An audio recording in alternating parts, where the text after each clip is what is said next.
Let me look into it. Okay. Let me look into it. Right now we'll start at 5. I don't want to leave anybody out. Right now we'll start at 5. We're talking about Magic Mike tickets. How's it going, Sergio Mora? How's it going? Doing well, thank God. How are you? I'm doing great. Look, I have to get your overall perspective of the fight. I know that you're commentating, you probably can't give an actual pick on the fight, but I want you to just do a breakdown. Canelo Álvarez, Danny Jacobs. How do you think the fight would just play out? Yeah, I got to be neutral on this one. I'll be working the fight, but obviously, you know, I do think who I think is going to win. I just think both of them bring something to the table. It is going to be explosive. I think this is the best I've seen Jacobs all around in confidence and the way he looks. I've been watching the 40 days. I've already seen the other ones. He looks sharp. He looks everything going for him. And Canelo, of course, he's Canelo. You know, he's a superstar. He's always on point, firing on all cylinders. So, I mean, these are two guys that are just going to, it's a collision. That's what I think it's going to be, an athletic collision between two experienced punchers. You have to favor Canelo. A lot of people think it will go the distance. I will say this. Just because Jacobs went the distance with a monster like Golovkin doesn't necessarily mean that he can do that with Canelo. I think someone gets stopped. That's what I can say. Now, you know, you had firsthand experience with Danny Jacobs, just seeing how he's coming into this fight, the preparation in the documentaries, the mental perspective, the physical perspective, as well as the experience. Is this the best version of Danny Jacobs you can say? Absolutely. Like I mentioned earlier, I mean, the thing about Daniel Jacobs is the fact that he was always really aggressive with his power. But because he was, you know, dropped by Golovkin, a monster, he was dropped by Pirog and, you know, ultimately suffered his first loss. And then I dropped him. That's when he started questioning maybe he should start boxing and utilizing his athleticism, using his technique, his natural abilities. Because the higher you start getting in boxing, you can't just explode and go run through everybody. So I think he realized that. And at this point of his career, he's in a perfect place to shock the world and beat a guy like Canelo, but he's going to have to prove it on Saturday. But he has all the tools and everything going for him at the right time. Now, on Canelo's resume, and let's just say we just remove the Mayweather loss, out of all the other opponents, where would you rank Danny Jacobs' opposition as the toughest fights, you know, amongst Triple G and the Lauras? And Before the Pirog fight, and even before I fought him, I would say it was questionable. I didn't really think that highly of his competition. I mean, he did fight Caleb Truax, former champion, so that's a good win. But other than that, you had to question it. Now you can't question it. He's been in there with monsters, and now he's fighting another monster on Saturday. And he fought guys that like Derevyanchenko, who wanted to fight, and he was I think he was they were in camp together, so they knew each other. That's always a dangerous thing when you fight a guy that you know well and you spar because they know you. So now he's already had the former champions under his belt, and he's passed every single test. Even in the Golovkin fight, where he went the distance with this monster, and a lot of people thought he won, he could have possibly won. I mean, that's a win in a loss. So the momentum's all in his favor.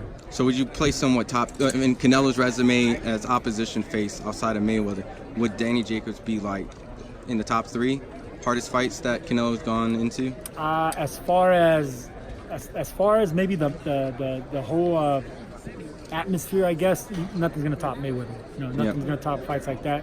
Even the Chavez fight, which was disappointing, that one had a pretty intense atmosphere as well. So it's early in the fight week. We're going to see how it intensifies. But as far as the meaning of this fight, it's a unification. It's the biggest fight you can make at middleweight outside of Golovkin. I want to also just get your breakdown. Obviously, we didn't get the Anthony Joshua and Jarrell Miller. Andy Ruiz is now here, June 1st. You know, I guess, would you say a similar fight style? They're very active, strong, punching, come forward. Is this a tougher fight for Anthony Joshua, or is this a harder fight?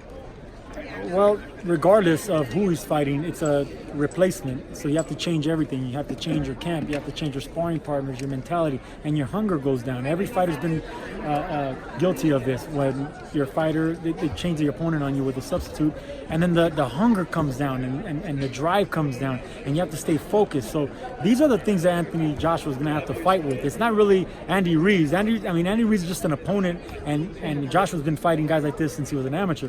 It's Anthony Joshua's mental space that's going to be what he has to deal with ultimately, and that hunger that he has to maintain, the motivation to keep that motivation high for a guy like Andy Ruiz. Because when you go from a undefeated fighter like Miller fighting in his hometown in New York, I mean, that gets you up, you know. But then when you're fighting Andy Ruiz, you know, that's not a knock on Andy Ruiz. This could be, you know, the Mexican-American Rocky story for him. So sky's the limit.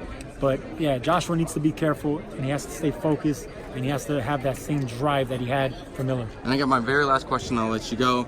I'm gonna potential fight that might go down. If you can call it, who would win between Shawn Porter and Errol Spence if that showdown?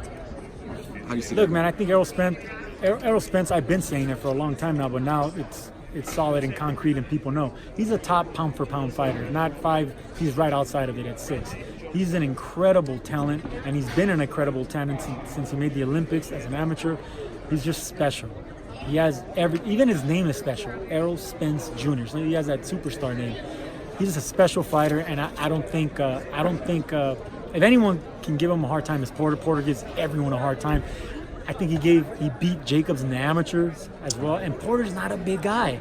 He's not a big guy, but he's massive. He knows how to create problems. He's always in great shape. So yeah, man, he gives anyone problems. Will he give Spence problems? Yes, but can he ultimately beat him? It's gonna be tough because Spence is just the man. He's the man, pound for pound man.